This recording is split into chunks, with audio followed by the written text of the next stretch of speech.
오늘 너는 행복자로다 제목으로요. 이 말씀 있습니다. 사람들이 추구하는 인생의 목적, 아니면 소원, 소망, 그것을 한 단어로 이야기하자면 행복이라 할 수 있을 겁니다. 사람들이 행복을 추구하고 행복하기 위해 살아갑니다. 그렇다면 어떻습니까, 여러분들? 뭐 아세요? 그런 삶을 살아계십니까? 행복하시다는 분 좀 고개 이렇게 좀 끄덕여. 많이 계세요. 예. 나 행복하지 않아. 하는 사람 손 한번 들어보시고, 아무도 없네요. 예. 그리고, 아니, 뭐, 그저, 그렇지 뭐. 이런 분들이 많으실 거예요. 좀 따지는 분들은 그 행복이 뭔데요? 뭐, 이러실지도. 행복이 뭡니까? 그러니까 어떤 단어 정의를 하려면 사전을 찾아보면 되는데, 예, 네이버 사전에는 충분한 만족과 기쁨을 느끼어서 흐뭇한, 그리고 그러한 상태, 만족하고 기쁘면 이제 행복한 거. 그런 사람들은 언제 만족하고 기쁠까요? 언제 행복하다고 할까요? 먼저 보통 사람들은 뭘 가지고 있으면 그걸 이제 행복이라고 생각하는 거 같아요. 리차드 포스터가 인간의 그 욕망 가운데 가장 우위를 차지하는 중요한 세 가지를 꼽았는데, 그게 이제 돈과 섹스와 권력이라 했습니다. 사람들이 세 가지를 가지고 있으면 행복을 느끼는 것 같아요. 어떻습니까? 여러분들 이거 가지고 있으면 행복할 것 같아요? 이걸 안 누리고 있으면 행복할, 그럼 뭐 어느 정도지요? 그게 이제 완전히 충분히 행복하다라고 하기에는 좀 그렇고, 얼만큼은 행복할 겁니다. 자, 그래서요. 자, 사람들이 추구하는 게 뭡니까? 돈인 것 같아요. 자본주의 체계에서 가장 큰 전능자, 이걸 가지고 있으면 안 되는 게 없다고 그렇게 굳게 믿고 있지요. 그래서 궁극적으로 이 돈을 찾아가는 사람들이 참, 예, 많이 있습니다. 여러분 보세요. 우리가 대부분의 시간을 직장에서 보내는데, 직장을 선택하는 중요한 그 고려 가운데 하나가 뭡니까? 보수지요. 얼마나 돈을 받느냐 하는 거에 따라 조금 뭐 더 준다고 하면 그쪽으로 옮기기도 합니다. 인생을 결정하는 중요한 만남, 네, 배우자. 예, 배우자를 만날 때도요, 그 고려하는 그 요소 가운데 하나가 경제력이죠. 내가 이 사람하고 결혼해서 굶어 죽진 않겠다. 이런 이제 확신이 있어야 하는 겁니다. 그래서 돈이 많으면 잘 산다 그렇게 표현하고, 돈이 없으면 이제 못 산다 그렇게 표현하기도 해요. 예. 뭐 돈이 행복을 가져다 준다고 누구나 인정하겠지만, 자, 그런데 이 행복에는 좀 한계가 있어요. 그러니까 얼만큼 가져야 행복할 수 있을까? 여러분, 돈을 얼만큼 가지고 있으면 행복하실 것 같아요? 정답은, 예, 조금만 더. 지금보다 조금만 더 있으면 좋겠다. 그래서 조금만 더 가져야 행복하기 때문에 지금 행복할 수 지금 뭘 가지고 있어도 불만스러운 거지요. 역치라는 게 있는데요. 역치는 이제 반응을 일으키기 위한 최소한의 자극의 세기, 이게 이제 역치예요. 그래서 이 자극이 자꾸 가다 보면 이게 이제 무덤덤해지는 거예요. 적응하는 겁니다. 복권에 당첨이 되면 세상을 다 얻은 듯한 기쁨과 행복에 빠지겠지만 며칠간이겠죠. 그 복권에 당첨됐다고 해서 평생 그렇게 살아가면 이건 좀 정신병원에 가봐야 합니다. 적응을 해요. 그러면 이내 질환 일상이 찾아오지요. 그런가 하면 또 행복을 가져다 주는 돈의 액수도 다를 거예요. 여러분들은 얼마를 들이면 좀 행복하시겠어요? 어떤 분은 뭐, 100불만 가져도 일주일 행복하게 지내실 분도 있지만, 어떤 분은 그 정도는 껌값이지. 이러면서 그걸로는 전혀 감동하지 않는 분도 있을 겁니다. 그래서 이제 돈이라는 게 어느 정도 우리에게 행복을 주는 것 같긴 한데 그렇다고 해서 온전하고 완전한 건 아님을 우리가 알고 있어요. 그래서 이제 돈으로 행복을 못 주는 사람들은 이제 권력과 명예를 추구하죠. 권력자들 정말 마음대로 자기 마음대로 할 수 있고 사람들의 인정과 칭찬을 받으면 존경받으면 행복할 것 같아요. 그래서 이 자리 다툼, 주도권 다툼, 예수님 제자들도 서로 누가 크냐고 그렇게 다툼을 벌였는데 우리 교회에도 이런 갈망, 이런 다툼 참 흔히 볼 수 있습니다. 근데 이게 이제 정말 행복을 가져다 주는지 여러분이나 저나 이걸 가져본 적이 없어서 그렇다고 말할 수는 없을 것 같아요. 근데 그걸 가진 사람들을 보니까 그것도 순간이지 권불 10년이라 하는데 권력을 가진 사람도 10년이지 그 후에는 참 초라해지더라는 거죠. 영원한 권력은 없고요. 그 후에는 평가와 심판이 따릅니다. 그래서 때로는 그 권력이 행복이 아니고 자기 무덤을 파는 경우들도 역사에서 볼 수 있지요. 돈도 권력도 행복에 못 미치는 거라면 아이고 쾌락에 빠져 살아가면 행복할까요? 오늘날 그 사회 문제 가운데 심각한 그 이슈가 중독입니다. 얼마나 많은 중독들이 있는지 몰라요. 중독자들이 행복할까요? 사람들이 왜 거기 빠질까요? 사람들이 그 약물을 하고 도박에 아니면 성에 이렇게 빠져들어간 이유는 그게 고통스럽고 싫으면 안 하겠죠. 거기에 행복 있고 쾌감이 있다고. 그래서 순간적인 그런 것들은 있는데 우리가 이제 순간을 사는 사람들이 아니잖아요. 그래서 이걸로만은 또 살아갈 수는 없는 거예요. 솔로몬이 그 온갖 부귀영화 쾌락을 다 누리고 사는 결론은 뭐냐면 헛되고 헛되다. 이게 바람을 잡으려는 것이라 그렇게 합니다. 그러고 보면은 돈이나 권력이나 아니면 쾌락이나 이런 것들이 우리에게 참된 행복을 가져다 줄 수는 없다고 우리가 인정하지만 그럼에도 우리는 이 대열에서 벗어날 수가 없어요. 왜 그렇습니까? 불완전하더라도 언발에 오줌 누기 이런 이야기가 있는데 순간 따뜻하더라도 잠시라도 따스함을 느낄 수 있다면 그걸 부여잡고 살아가는 거지요. 어떻게 보면 참 그렇게라도 행복을 느끼며 살아가는 사람들이 참 가련하기도. 근데 이마저도 그렇게 순간적 일시적인 행복을 느낄 수 있는 돈이나 권력이나 쾌락이나 이마저도 가질 수 없는 사람들이 있어요. 그걸 다 갖지 못하는 사람들이 있죠. 우리 중에 그런 분도 있을지 몰라. 그런 분들은 어떻게 행복할 수 있을까요? 거기엔 또 이제 비법이 하나 있어요. 그 비법이 뭐냐면 기대를 낮추시면 돼요. 주관적인 그 기준을 눈을 낮추면 돼요.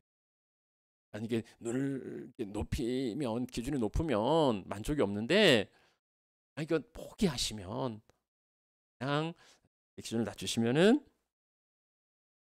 그러니까 갖지 못한 걸 갖기 위해서 그렇게 아둥바둥 그렇게 하지 말고 이미 내가 가지고 있는 것에 만족하면 그러면 행복할 수 있는 거예요.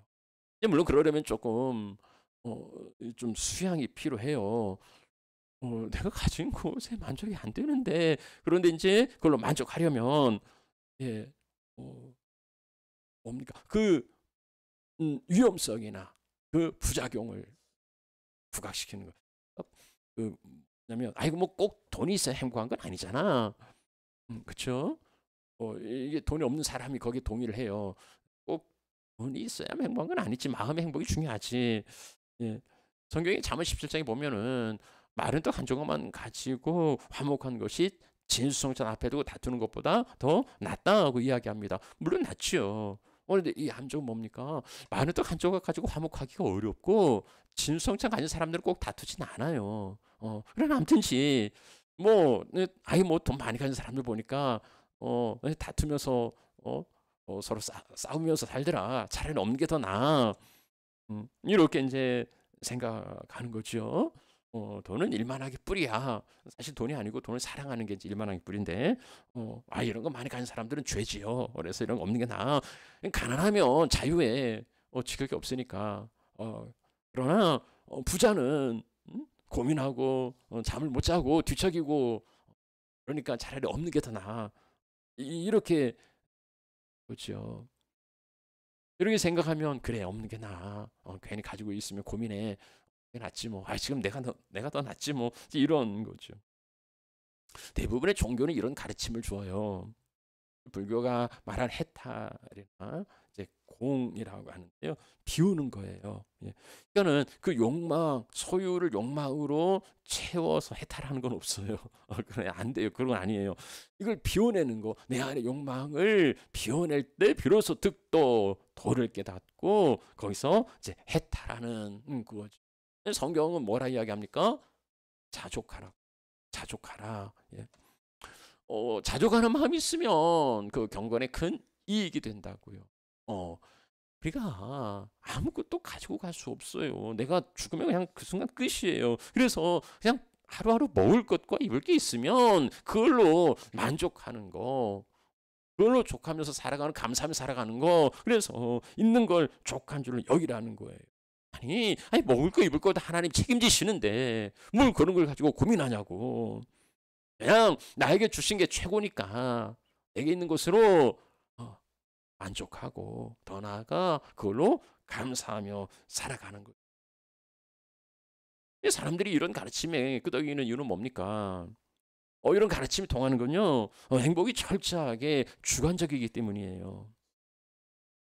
많은 사람이 저 사람 정도면 행복하겠다 부러워하는데 정작 그 사람은 난 행복하지 않아 라고 이야기하는 사람도 있고요.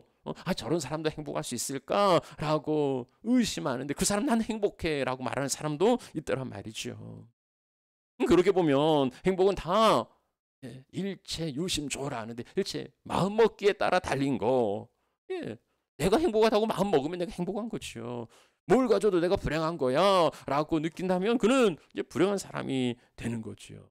행복은 다 마음먹기에 따라 달린 거예요. 그러니까 내가 어떤 마음을 가지느냐, 마인드 컨트롤을 잘하면 행복하게 살아갈 수 있는 거죠. 정말 그렇습니까? 정말 맞습니까? 그것을 성경에 나와 있다 해서 믿음이라고 그렇게 내가 믿는다고 그럼 사람들이 마인드 컨트롤하는 것과 내가 믿는 거하고 다른 건 뭐예요? 그것을 믿음이라는 단어로 바꾼다고 해서 그게 신앙이 될 수 있는 겁니까? 그건 이제 믿음이라고 생각할지 모르지만 사실은 합리화라고 그래요. 네, 합리화. 그러니까는 여우가 심포도 포도를 따려고 이렇게 하는데 키가 안 닿아요. 아무리 노력해도 먹을 수가 없어요. 그러니까 포기하고 하는 얘기죠. 저건 심포도야. 저건 맛없는 거야. 여러분요, 가질 수 있지만 포기하는 거하고 가질 수 없어서 포기하는 것은 분명히 달라요. 분명히 달라요. 아니 청빈과 가난이 진정한 행복이어서 내가 억만금을 가져다 준다 해도 나 그딴 거 필요 없다고 그렇게 거절하면 모를까? 아니 어차피 가질 수 없으니까 거기는 행복이 없다고 이런 거면 이게 자기 최면이죠. 이건 그냥 마인드 컨트롤이지 그건 참된 복을 말하는 복음이 기독교가 아닌 거예요. 제가 지금 무슨 이야기 하는지 잘 따라오고 계십니까? 뭐라 따라가니까 헷갈리십니까? 사람들이 다 행복을 추구해요. 행복하려면 소유가 있어야 된다고 생각해요. 그래서 돈이나 권력이나 쾌락을 가지면 행복할 거라고 믿어요. 잘못된 겁니까? 아니에요. 잘못된 거 아니에요. 그러나 절반의 진실이지요. 왜냐하면 어느 정도 순간적으로 일시적으로 행복할 수 있지만 그걸 가지고서 영원히 온전히 행복할 수 없기 때문입니다. 왜 온전하지 않습니까? 모든 사람들이 다 그것을 가질 수가 없어요. 그러면 가질 수 없으면 어떻게 해야 되는가? 기대를 낮추면 되죠. 눈을 낮추면 되는 거예요. 그래서 적은 것에 만족하고 있는 것에 자족하고 감사하라는 거죠. 주머니에 돈은 없어도 내 마음만큼은 세계 최고 부자야. 이렇게 마인드 컨트롤 하는 거예요. 내 아내가 세계 최고 미인이야. 그렇게 이렇게 자꾸 생각하면 정말 그렇게 보여요. 그게 이제 세뇌라고 그러는데요. 예. 그렇게 하면은 어 그럼 됐죠. 어차피 행복은 주관적이니까 내가 느끼는 거니까. 내가 뭐 느끼는 거니까. 이게 이제 모든 종교가 이야기하고 또 독재자들도 그렇게 이야기해요. 이게 지배 논리죠. 예. 그게 진리냐는 거예요. 그게 기독교가 말하는 행복이라고 말할 수 있느냐는 거죠. 그건 아니라는 거예요. 그건 아니에요. 전혀 그렇지 않아요. 그러면 성경이 우리 가운데 이야기하고 있는 참된 행복은 무엇일까요? 기독교 진리는요, 행복을 말하기 전에 그 인간의 상태를, 인간이 어떤지를 알아야 된다고 그렇게 이야기합니다. 그래야 참된 행복이 무엇이고 그 행복을 어디서 얻을 수 있는지를 알 수 있다고 이야기를 해요. 어, 인생의 어떤 그 모습을 이렇게 비유할 수도 있을 거예요. 어린 아이가 이제 처음으로 부모와 함께 놀이동산에 놀러 갔습니다. 근데 뭐 처음 보는 신기한 세상에 눈이 휘둥그레 하고요. 여기저기 재미있고 뭐 이런 것에 빠져가지고 그러다 보니까 그만 부모를 잃어버렸어요. 이게 부모를 잃어버린 줄 알게 된 시간부터 이 아이가 행복할까요? 이 아이가 무슨 뭐 놀이동산에 뭐 신기한데 관심 있을까요? 될 거예요. 이제 미아보소에서 뭐 그냥 울고 불고 뭐 난리를 쳐요. 그럼 이제 직원이 이 우는 아이를 달래느라 뭐 아이스크림도 주고 과자도 주고 장난감도 주고 이렇게 달래죠. 그럼 이 아이가 자기가 미아라는 길 잃어버린 아이라는 것을 잊어버리고 그 맛있는 과자에 장난감에 빠져서 잠깐 지내는데 어이구 부모 생각이 나는 거예요. 그럼 일단 장난감 과자 다 필요 없어요. 세상 무엇을 준다 해서 이 아이가 행복할 수 있겠습니까?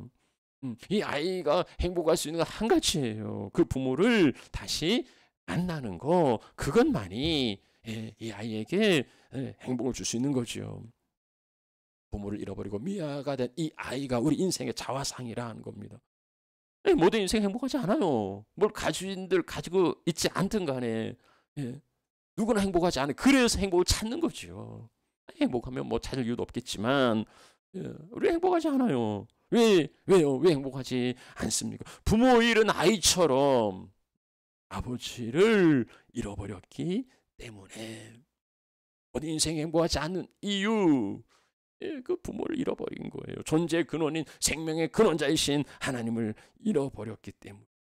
그래서 뭐 미아보수에서 뭐 잠시 장난감을 가지고서 즐거워하고 일시적인 행복감은 느낄 수 있겠죠. 부와 권세를 거머쥐고 떵떵거리면서 잠시 행복감에 취할 수는 있겠죠. 그러나 그렇다고 해서 그가 행복지 않은 행복한 사람은 아닌 겁니다. 왜 그렇습니까? 이내 곧 머지않아 허무하게 사라지고 그 후에는 영원한 형벌과 저주의 고통에 빠질 것이기 때문에 그렇습니다. 그래서 아무것도 가지지 않는 가난한 자만 불행한 게 아니고 뭘 가졌어도 그 부자도 모든 걸 가진 부자도 불행할 수밖에 없는 거예요. 그나마 일시적인 행복감에 만족하지만 그렇게밖에 할 수 없는 그 절망감, 또 다른 표현이 아니겠습니까? 우리 인생은 그 아버지를 잃어버린 미아와 같이 행할 수밖에 없어요. 그러면 중간적이고 일시적인 행복이 아니라 영원한 행복, 그러니까 어떤 상황에서도 달라지지 않는 근본적인 행복은 어디에서 찾을 수 있습니까? 존재감이에요. 그것을 우리는 자녀됨이라고 이야기할 수 있습니다. 아버지가 없는 그런 자녀도 아니죠. 그냥 고아. 그가 아니라 그의 아버지의 아들로 살아가는 거, 그게 행복이라는 겁니다.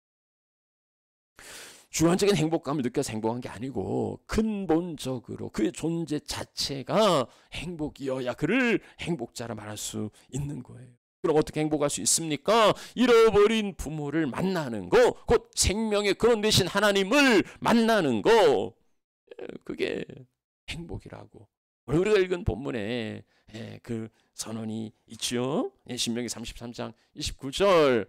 우리 말씀 한번 같이 정말 나에게 주실 말씀으로 한번 같이 봉독합시다. 자, 이스라엘이여 너는 행복한 사람이로다. 여호와의 구원을 너같이 얻은 백성이 누구냐?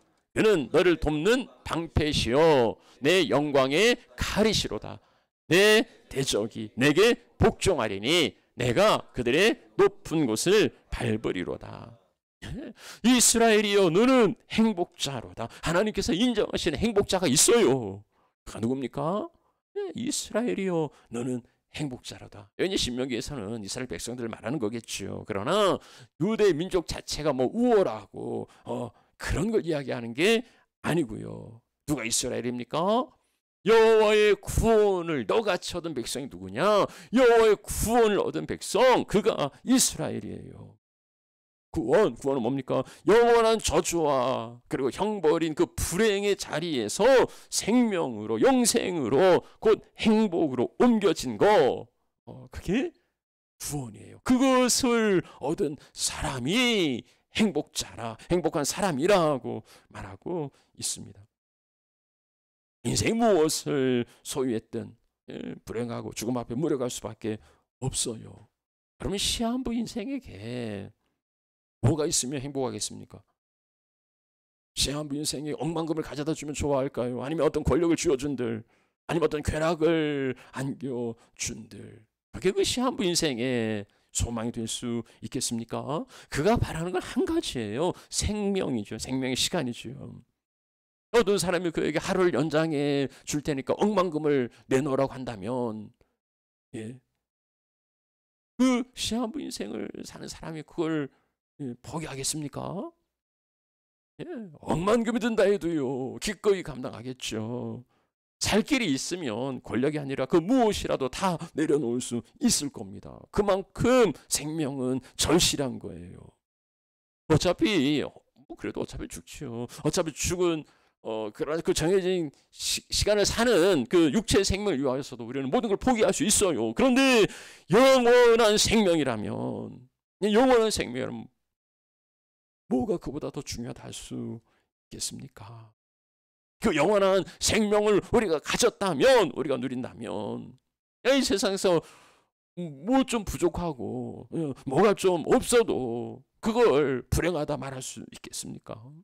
예수님께서 그 밭에 감춘 보화 이야기를 하시죠. 방무지시만 그러나 보화를 발견했으면은요 전 재산을 털어서라도 그것을 산단 말이죠. 미친놈이라고 사람들이 이야기하지만 뭘 몰라서 하는 소리예요. 그렇죠? 몰라서 하는 소리니까. 다른 건 아무것도 없어요. 다른 건 아무 부러운 게 없는 거죠. 보화를 발견했으니까, 그 보화를 샀으니까. 여러분요, 오늘 우리에게 이러한 행복이 있습니까? 영원한 생명을 얻은 그 기쁨과 감격을 누리면서 살아가고 계십니까? 그 구원과 생명의 가치를 세상 무엇보다도 더 크고 그리고 더 값지고 더 귀한 것으로 여기며 살아가십니까? 없습니까? 그런 분도 간혹 계시겠죠. 간혹 계시겠지만 그러나 그렇지 못한 분도 더 많으실 겁니다. 그렇습니다. 이 역시도 이 감정이라는 게, 감정에는요, 느낌에는요, 역시 느낄 수 있는 영역이 있어요. 그래서 아무리 좋았던 것도, 제 아무리 슬펐던 것도 시간이 지나면서 무감 같게지는 거죠. 그렇습니까? 막전은 찐빵이라는 그런 표현도 있었는데, 여러분들이 지금 예수 믿었을 때에 혹은 세례 받았을 때에 그 기쁨과 그 감격이 여러분 안에서 여전히 작동하고 있습니까? 1997년 4월 8일 무슨 날이냐면요, 내가 목사 안수 받은 날이에요. 참 나가던 걸 목사로 세워주신 그 은혜에 콧물 다 26년이 지났더라고요. 지금도 그 감격 가운데 살아가고 있을까요?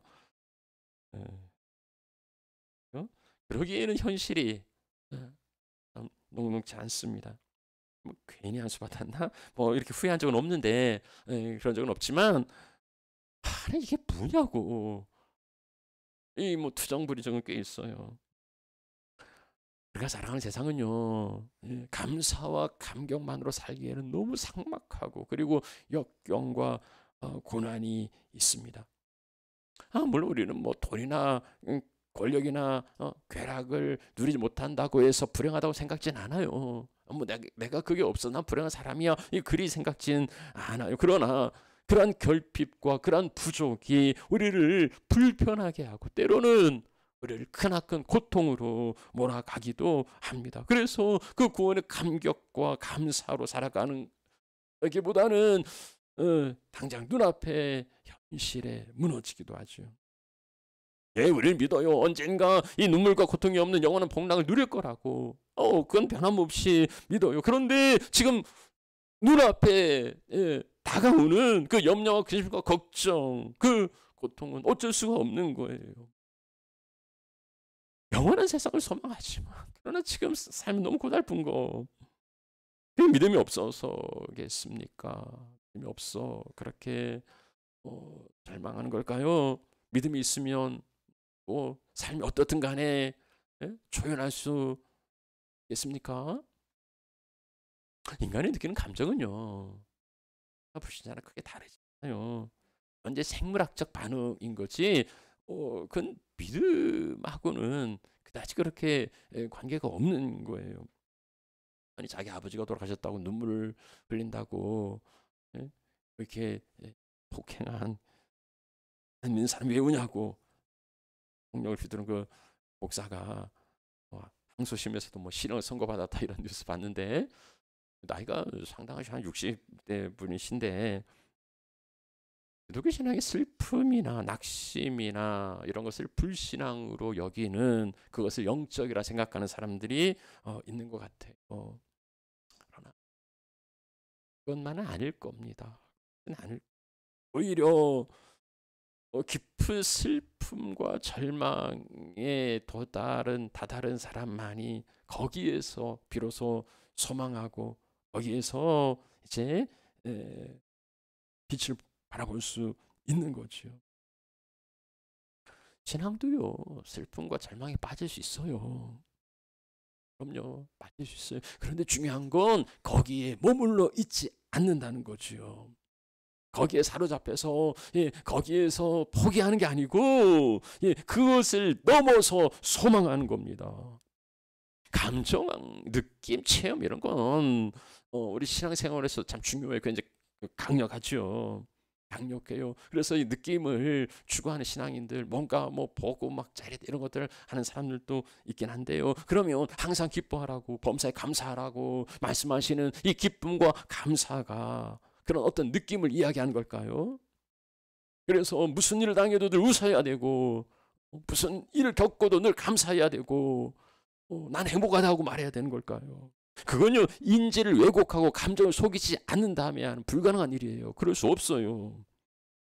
이스라엘이여, 넌 행복자라고 이야기할 때에 그것은 행복감을 느끼고 그런 기쁨을 느끼며 살아야 한다는 것을 이야기하는 걸까요? 그럴 수 없는 환경에 살아가는 사람들도 있어요. 무슨 행복은, 하루하루가 너무 힘들고 버거운데, 정말 열악한 환경과 형편에 살아가는데 힘에 부칠 만한 고난과 근심, 걱정에 잠못 이루고 있는데 그에게 기뻐하라고요, 감사하라고요, 즐거워하라고요 말이 되는 소리냐고요. 그러지 않아요. 그러면 그가 정말 불행한 사람이냐고요. 그것 때문에 짓눌려 살아가는 그 삶이 불행한 삶이냐고요. 행복은 나의 주관적인 느낌이 아니고, 형통한 조건의 상황도 아니고, 내가 누구인지에서 오는, 나의 존재감에서 오는 나의 나됨이에요. 하나님의 자녀니까. 하나님의 자녀니까 그것이 행복자라고 이야기합니다. 하나님께서, 선하신 하나님께서 나를 자녀 삼기 위하여서 행하신 일들을 알잖아요. 나 하나 살리자고 하나님이 치루신 그 값을 우리가 안단 말입니다. 하나님께서, 그 하나님이 나를 이끌어 가시니까, 나를 위하여서 알도 포기하셨는데 뭔들 하나님이 못하시겠냐고요. 그 하나님의 사랑이 나를 인도해 주시니까는요, 그 품 안에서 행복한 겁니다. 하나님의 사랑이 늘 형통한 것만은 아니에요. 예수님을 모시고 항해해도요, 그 배도 풍랑을 만납니다. 풍랑 만나면 고통스럽고 두렵고 불안해요. 그런데요. 그 불안하고 두렵기 때문에 오히려 그 함께 계신 주님을 찾지 않습니까? 풍랑이 없어서 행복한 게 아니라 나를 사랑하시고 나를 잘 아시는 주님께서 나와 함께 계시기에 그가 행복한 거죠. 그가 진정한 행복자라는 겁니다. 행복은 뭐다 생각의 나름이라고. 주관적인 느낌이니까 그냥 있는 것에 자족하고 만족하고 그것으로 감사하고, 그건요 누구의 가르침이 아니에요. 그냥 세상 사람들이 마인드 컨트롤하는 것이지 그걸 성경이 말하는 행복이라 할 수는 없는 겁니다. 사도 바울은요 상황을 초월하는 자족과 행복을 이야기합니다. 빌립보 4장이 말하고 있지요. 내가 어떠한 형편이 있든지 간에 나는 자족하기를 배웠고 일체의 비결을 배웠다고 말합니다. 바울이 지금 어디에서 변자입니까? 로마 감옥에 있어요. 그러면 그가 자족하다고, 그가 행복하다고, 내가 일체의 비결을 배웠다고, 그는 지금 그 상황에 대하여 감사하고 있는 겁니까? 나는 감옥이 너무 좋다고, 난 감옥 재질이라고, 먹을 것도 주고 입을 것도 주고 재워주고 지켜주고 너무 고맙다고 이런 이야기 하는 겁니까? 바울이요 비천에 처하고 풍부에 처해도 흔들리지 않는 건 바울의 적응력이 대단해서가 아니고 일체의 비결은 뭡니까? 내게 능력 주시는 자 안에 있기 때문이에요. 나를 살게 하시는 그분 안에 있기 때문에 내가 살아갈 수 있다는 겁니다. 대단한 적응력을 가지고 살아가는 게 아니고 내가 주 안에 있으니까, 주님께서 나와 함께 하시니까 삶의 고통에 한숨 쉬고 낙담하고 좌절할 수 있겠죠. 그러나 거기에서 하나님을 바라볼 때 소망을 가집니다. 그래서 그는요 여전히 행복하다고 말할 수, 뭘 가지고 있어서 그렇게 행복하냐고 묻는 사람들에게 예수 그리스도, 그가 있어서 행복하다고 말하는 겁니다. 전에 그 괜찮아 내 인생 하나님 있잖아 거기 있었는데 코팅한 건 하나 드린 적 있죠. 우리가 괜찮다고 말할 수 있는 이유는 뭡니까? 그건 뭘 가져서도 아니고요. 언젠가 괜찮아지겠지 하는 그 막연한 기대가 아니라 내 인생이 괜찮은 이유는요 하나님 계시기 때문에, 하나님이 나를 붙드시기 때문에, 그래서 괜찮은 거고 그래서 행복한 겁니다. 비록 고난 가운데 살면서 궁핍 가운데 살면서도 행복하다고 말할 수 있는 거, 그것은 자기 최면이 아니라 어차피 가진 사람 다 불행해 그런 합리화가 아니라 하나님의 구원인 예수 그리스도로 남입니다. 사랑하는 하나님의 종 여러분, 우리에게 행복을 주는 거 일시적으로는 부와 재와 이런 것들이 행복을 주겠죠. 진정한 행복은 조건이나 상황이나 주관적인 느낌이 그게 아니라서 우리의 느낌은 흔들리고 우리의 감정은 괜찮아요. 그 흔들리고 고민하는 우리에게 주님께서 찾아오시기 때문입니다. 말씀하시죠. 이스라엘이여 너 자다. 하나님의 구원을 너같이 백성이 누가 있냐? 하나님이 그 희생을 치르고서 얻은 하나님의 자녀가 어디 있느냐? 하나님을 구원하셨다면 구원 후에 구원하시는 게 아니, 하나님의 구원은 우리의 영혼에서 그치는 게 아니라 지금 여기에 우리 가운데 임할 겁니다. 어떻게 임하십니까? 하나님은요 너의 돕는 방패가 되신다고 말. 그래서 막아주세요. 내가 대단해서가 아니라 오늘도 이렇게 평안과 안전을 누리는 까닭, 내가 뛰어나고 위대해서가 아니라 하나님의 방패가 우리를 막아주시기 때문이에요. 풍랑이 일고 죽을 지경에 떨어질 수 있지만, 죽을 것 같은 상황에 처할 수 있지만 죽진 않아요. 그 상황이 그를 삼킬 수 없어요. 하나님이 방패로 보호하시기 때문에, 하나님이 우리를 지켜주시기 때문에, 하나님은 나의 영광의 칼이 되어주십니다. 내가 보잘것 없지만 보잘것 없는 날 위하여 하나님 놀라운 일을 행하셨고요. 그리고 나에게 승리를 안겨주십니다. 여러분 삶이 승리하세요? 승리는 뭐 넘어지고 깨지고 패배하고 오늘도 그러나 그래도 우리가 다시 일어설 수 있는 가장 뭡니까? 하나님께서 영광의 칼이 되어주셔서 궁극적인 승리, 최후 승리가 약속되어 있기 때문입니다. 예, 그래서 우리는요, 그것을 바라보고 내가 넘어져도 깨져도 다시 일어설 수 있는 거죠. 마지막에 어차피 승리할 테니. 여기저기서 행복을 준다고 유혹한다 해도요, 그러나 참된 행복이 하나님의 구원 예수 그리스도 안에 있는 줄 우리는 믿습니다. 그래서 삶이 고되고 힘들어서 행복감을 느끼지 못하며 살아간다 할지라도 고달프고 어려운 삶을 살아간다 해도 분명한 정체성, 여호와의 구원을 얻은 너는 행복자라. 주의 말씀을 붙드시고요.